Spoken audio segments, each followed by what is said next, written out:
BNP chairman Tarique রহমানের প্রধানমন্ত্রী হিসেবে শপথ অনুষ্ঠানে 6 দেশের প্রতিনিধি দল ঢাকায় আসছেন।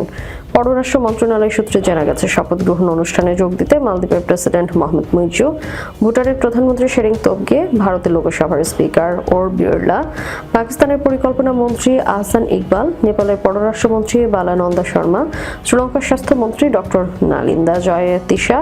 ত্রয়োদশ জাতীয় সংসদ নির্বাচনে নিরঙ্কুশ সংখ্যাগরিষ্ঠতা পাওয়ায় বিএনপি চেয়ারম্যান তারেক রহমানের নেতৃত্বে নতুন সরকার শপথ নিতে যাচ্ছে। মঙ্গলবার সকালে জাতীয় সংসদের দক্ষিণ প্লাজায় হবে নতুন সরকারের শপথ। নতুন সংসদ সদস্যদের শপথ পড়াবেন প্রধান নির্বাচন কমিশনার এম নাসির উদ্দিন।